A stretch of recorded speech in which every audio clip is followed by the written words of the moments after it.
Hello friends, welcome back to my YouTube channel legal and social awareness. मैं Karim Ahmad Siddiqui advocate. साथियों, आज मैं maintenance से रिलेटेड यानी गुजारे भत्ते से संबंधित हाई कोर्ट के एक बहुत ही महत्वपूर्ण जजमेंट के बारे में बात करने जा रहा हूं।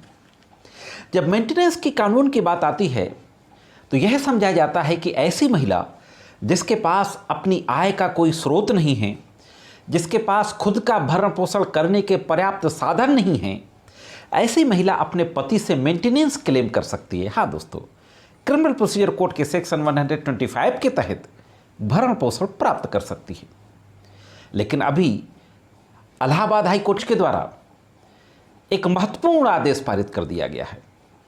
आप यूं समझिए कि अगर आपका अपनी पत्नी से विवाद चल रहा है या गुजारे भत्ते का मुकदमा चल रहा है, तो आपकी पत्नी अगर कमाई करती है, उसके पास आय का कोई साधन है या भरण पोषण के पर्याप्त साधन है, तब भी वो आपसे मेंटेनेंस मांग सकती है। हाँ दोस्तों, आज का जो जजमेंट है वो इसी से संबंधित है, तो जुड़े रहें आखिर तक।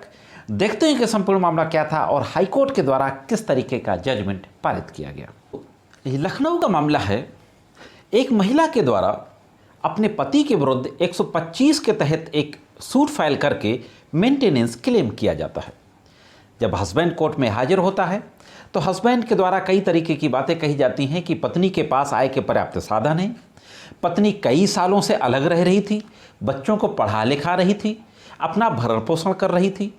और यह भी फैक्ट आता है कि अभी कुछ ही समय पहले उसने उत्तर प्रदेश के फर्रुखाबाद जिले में एक ज़मीन बेची थी, उस ज़मीन से उसको पैसा मिला था। इस तरीके से पति के द्वारा यह साबित करने की कोशिश की जाती है कि पत्नी के पास अपना भरण पोषण करने के पर्याप्त साधन हैं, और ऐसी महिला जिसके पास भरण पोषण करने के पर्याप्त साधन हैं वह गुजारा भत्ता पाने की हकदार नहीं है। पारिवारिक न्यायालय लखनऊ पति की इस बात से कन्विंस होकर के महिला के द्वारा अपने और अपने बच्चों के लिए दाखिल 125 सीआरपीसी का मुकदमा निरस्त कर दिया जाता है। यानी पारिवारिक न्यायालय यह पाता है कि ऐसी महिला जिसके पास की पर्याप्त साधन हैं, मेंटेनेंस यानी गुजारा भत्ता प्राप्त नहीं कर सकती है। महिला के द्वारा हाईकोर्ट में क्रिमिनल रिवीजन दाखिल किया जाता है। क्रिमिनल रिवीजन संख्या 2050/2016। यह केस था श्रीमती कृष्णा देवी बनाम स्टेट ऑफ यूपी। और अभी 4 मई 2022 को हाईकोर्ट की बेंच के द्वारा इस मामले की सुनवाई की जाती है और बहुत लंबा चौड़ा आदेश पारित किया जाता है। हाईकोर्ट के द्वारा मुख्य रूप से कई केस ला डिस्कस करते हुए यह कहा जाता है। एक case law Shailja and another बनाम खोबन्ना, इसमें इसका जिक्र करते हुए हाईकोर्ट के द्वारा कहा जाता है कि इसमें यह कहा गया है कि पत्नी के पास अगर आय के साधन भी हैं, पत्नी इनकम भी कर रही है, तब भी इसका मतलब ये नहीं है कि उसको मेंटेनेंस देने से रोक दिया जाए। और दूसरा एक केस सुनीता कुशवाहा बनाम अनिल कुशवाहा, इस केस का हवाला देते हुए कहा जाता है कि ऑनरेबल सुप्रीम कोर्ट ने इसमें कहा है कि पत्नी के पास पर्याप्त साधन होने का मतलब मेंटेनेंस पाने के हकदार नहीं है, ऐसा बिल्कुल नहीं है। पत्नी के पास अगर इनकम के स्रोत भी हैं, अपने आप को भरण पोषण करने के पर्याप्त साधन भी हैं, तब भी वह मेंटेनेंस ले सकती है।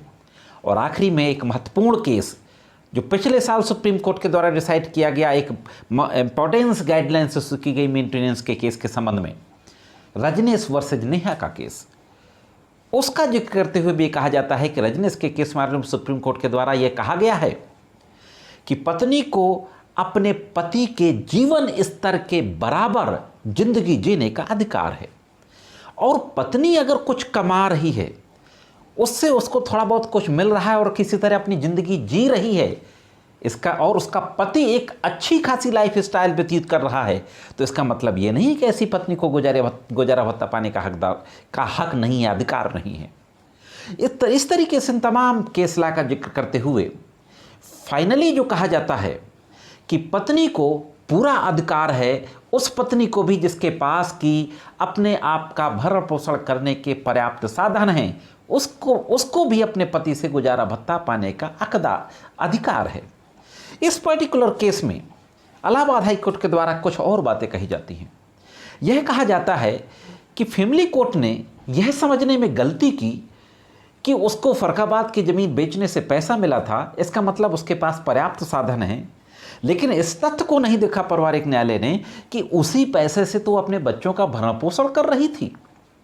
इस तरीके से फाइनली जो हाई कोर्ट ने होल्ड किया, सुप्रीम कोर्ट के जजमेंट्स का जिक्र करते हुए, कि अगर पत्नी के पास आय के पर्याप्त साधन हैं, उसको पास भरण पोषण करने के पर्याप्त साधन है, वो थोड़ा बहुत कुछ कमा रही है, तब भी उसको अपने पति के स्तर का जीवन जीने का पूरा अधिकार है, और ऐसी पत्नी भी अपने पति से गुजारा भत्ता की मांग कर सकती है। दोस्तों, तो साथियों, जैसा मैंने शुरू में कहा था कि अगर पत्नी आपकी थोड़ा बहुत इनकम कर रही है, उसके पास थोड़ा बहुत कुछ आय के साधन हैं और दूसरे भी संसाधन हैं, तब भी वह आपसे गुजारा भत्ता प्राप्त कर सकती है। तो यह था एक महत्वपूर्ण जजमेंट। मैं समझता हूं कि उन तमाम महिलाओं को जो अपने पति से अलग हो जाती हैं और एक किसी तरीके से अपनी ज़िंदगी को थोड़ा बहुत काम करके, इधर उधर किसी भी तरीके का काम करके अपने जीवन को आगे बढ़ाती हैं, ऐसी पत्नियों को इस जजमेंट से बहुत फ़ायदा मिलेगा। साथियों, ये जानकारी कैसी लगी कमेंट्स करके ज़रूर बताएं। आज के वीडियो में सिर्फ इतना ही। मिलते हैं किसी अन्य वीडियो में कानून की कुछ अन्य जानकारी के साथ। तब तक कानून की विभिन्न तरीके की जानकारी के लिए देखते रहें लीगल एंड सोशल अवेयरनेस।